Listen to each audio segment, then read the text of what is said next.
ایک دن شاہ جہاں بادشاہ شکار کے لیے نکلے میں ہرن کا پیچھا کرتے ہوئے اپنے ساتھیوں سے بچھڑ گئے۔ ہرن بھی ہاتھ نہ آیا۔ اس وقت دوپہر ہو گئی تھی۔ ساتھیوں کا دور دور تک کہیں نشان نہ تھا۔ بادشاہ کو سخت پیاس لگی تھی۔ اتنے میں ان کی نظر بیڑ کے ایک درخت پر پڑی جس کی ٹھنڈی چھاؤں کے نیچے ایک گڈریا اپنی بھیڑ بکریوں کے ساتھ بیٹھا تھا۔ بادشاہ نے جو اس وقت شکار کے کپڑوں میں تھے گڈریے سے پانی مانگا تو اس نے بتایا کہ ساتھ لایا ہوا پانی ختم ہو گیا ہے۔ اس نے فوراً ایک بکری کے دودھ سے برتن دھو کر دوسری بکری کا دودھ بادشاہ کو پینے کے لیے دیا۔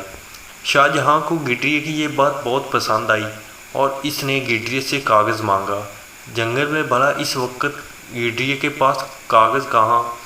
بادشاہ نے بیڑ کا ایک پتا توڑا، اس پر خنجر کی نوک سے کچھ لکھا اور گڈریے کو دیتے ہوئے بولا، یہ لو اپنا انعام، ہم نے تمہیں 2 گاؤں جاگیر میں دیے۔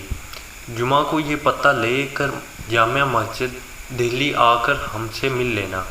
گڈریا خوش ہو کر گھر لوٹ چلا۔ اپنی کمبل زمین پر ڈال کر وہ پتا اس پر رکھ دیا اور بکریاں بند کرنے لگا۔ ایک بکری جو ادھر سے آئی تو اس نے وہ پتا منہ میں اٹھا لیا اور گڈریے کے پہنچنے سے پہلے چٹ کر گئی۔ گڈریا کو بڑا دکھ ہوا اور وہ یہ کہتا ہوا جنگل میں چلا گیا کہ بکری 2 گاؤں کھا گئی۔ اس نے کھانا پینا سب چھوڑ دیا، بس ہر وقت یہی رٹ لگا رکھی تھی کہ بکری 2 گاؤں کھا گئی۔ آخر جمعہ کا دن آن پہنچا۔ گڈریا اپنے گاؤں سے نکل کر دہلی کی طرف چل پڑا۔ چلتے چلتے دوپہر ہو گئی۔ بکری 2 گاؤں کھا گئی کی رٹ لگاتے ہوئے وہ جامع مسجد میں داخل ہوا تو اس نے دیکھا کہ تمام نمازی ہاتھ اٹھائے دعا مانگ رہے ہیں۔ اس نے بادشاہ کو بھی دعا مانگتے ہوئے دیکھا تو ایک دم چیخ پڑا، داتا چھپڑ پھاڑ کر دے گا تو لوں گا، اور یہی کہتے ہوئے بھاگ نکلا۔ بادشاہ نے نماز کے بعد اسے تلاش کروایا مگر وہ نہ ملا۔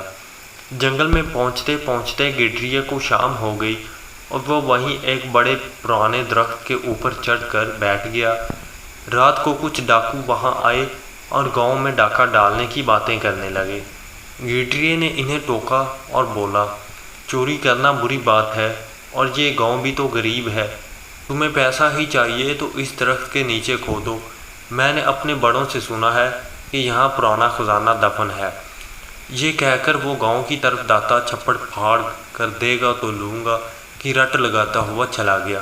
ڈاکوؤں نے بڑی بحث کے بعد زمین کھودی تو وہاں سے سچ مچ 2 برتن نکلے جن میں سانپ اور بچھو بھرے ہوئے تھے۔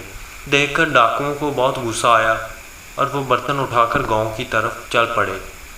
ایک جھونپڑے سے گڈریے کی آواز آ رہی تھی۔ انہوں نے وہ دونوں برتن اس کے آنگن میں الٹ دیے تاکہ سانپ بچھو اسے ڈس لیں، لیکن ان میں سے اشرفیاں گرنے لگیں۔ سارا گاؤں اشرفیوں کی آواز سے جاگ اٹھا اور ڈاکو سر پر پاؤں کر بھاگ گئے۔ گڈریے نے دولت دیکھ کر نعرہ لگایا، داتا تو سچا ہے، تو نے مجھے چھپڑ پھاڑ کر دیا ہے۔ اگلی صبح بادشاہ کے ملازم بھی گاؤں پہنچ گئے اور اسے دربار میں لے آئے۔ گڈریے نے بادشاہ کو پورا واقعہ سنانے کے بعد انعام لینے سے یہ کہہ کر انکار کر دیا کہ جب آپ بھی ہاتھ پھیلا کر اسی سے مانگتے ہیں جو سب کا داتا ہے تو پھر میں بھی کیوں نہ اسی سے مانگوں۔ آپ نے دیکھ لیا کہ اس نے مجھے میرا انعام بھی دے دیا ہے۔ بادشاہ نے عزت کے ساتھ گڈریے کو اس کے گاؤں بھیج دیا۔